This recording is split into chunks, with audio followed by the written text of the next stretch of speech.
Hali gani mtazamaji wa Asam Online TV? Matumaini yangu ni mzima wa afya.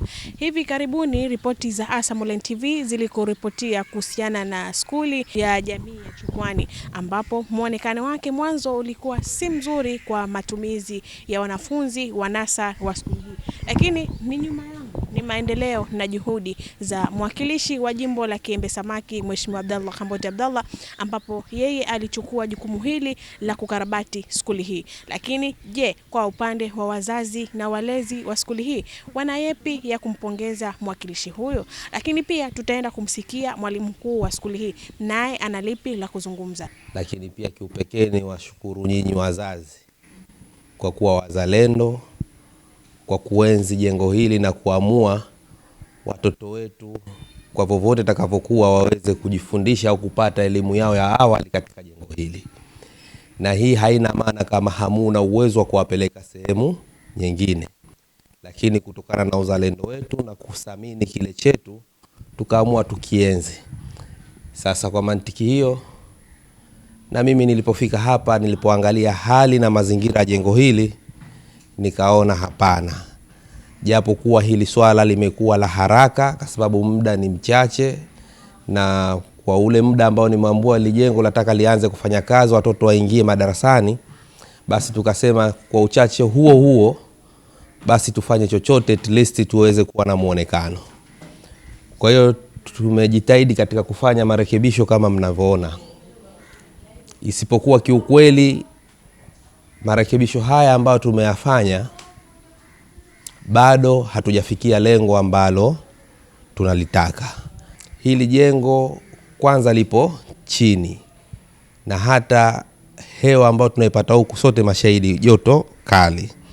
Kwa hiyo manake hili jengo lataka ukarabati hali ya juu, lataka kufumuliwa, lipandishwe juu, lipigwe dari, liwekwe na mafeni, liwe katika mtazamo ambao vijana wetu watapokuja kupata elimu hapa basi wanasoma katika mazingira ambayo yanaridhisha. Na hili kwa uwezo wa Mungu inshallah, ninaamini tukishirikiana kwa pamoja basi hili linawezekana na tutalifanyia kazi. Kama tulivyopita awali kuja kuomba ridhaa, na nyinyi mkatuamini kutupa sisi ridhaa ya kuwa viongozi katika jimbo hili, basi tutahakikisha hatutoangusha, tutasaidiana ili tuweze kufikia malengo. Mimi kwa upande wangu niseme, mwenyekiti na mwalimu, nimewarejeshea rasmi jengo lenu. Kuanzia sasa nimewakabidhi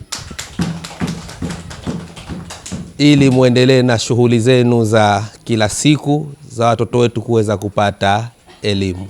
Kwa hiyo mheshimiwa alipoona vile aliona uchungu sana. Baada ya siku 3 tu nikapigiwa simu, njoo mwalimu, tunaleta vifaa kwa kutia rangi jengo letu kwa ukarabati. Nikamwambia asante, sawa.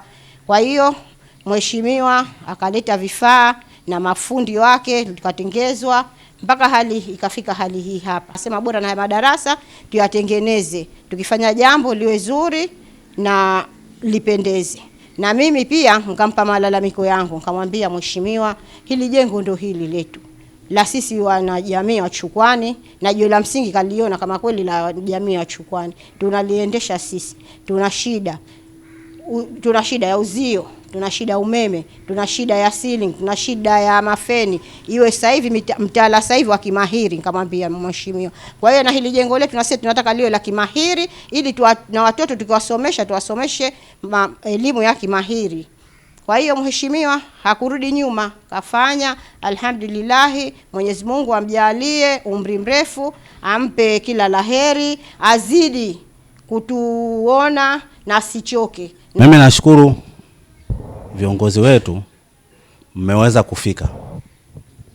Kwanza niwapongeze kwa hilo, kwa sababu wengine hufikia hatua kwamba watatusumbua kwa mitaani, lakini tukishawachagua wanapotea. Sasa mpaka tunaanza kutafutana au ifike siku tena ndo afike eneo kama hili kwenye jamii, kwa sababu kikubwa ni kufikia jamii. Mimi najua waheshimiwa hapo hamna uwezo wa kupita kila nyumba mkatupa kilo za sembe, uwezo haupo, isipokuwa kwa kupitia kwenye jamii kama humu ndo nasi tunapata kufaidika. Kiukweli nizungumzie shule hii ilivyo, lakini pia vile vile kuwapongeza wale walimu wa shule hii kwamba wanafanya kazi katika mazingira magumu, lakini walikuwa hawakati tamaa. Na watoto wetu mpaka umeona bado wapo, ni kwa sababu kila wanachokifanya tunakiona. Lakini mtu ukimwona mtoto wako hawezi, ina maana unachukua hatua kufanya nini? Ya kumhamisha, umpeleke sehemu ambayo anaelewa. Lakini kulingana na hali iliyokuwepo, lakini walimu bado walikuwa wanajituma na watoto tunawaona. Kwa sababu kawaida ya mzazi au mimi, mwanangu anapotoka shule, anaporudi pale, lazima niangalie alichokisoma ni nini.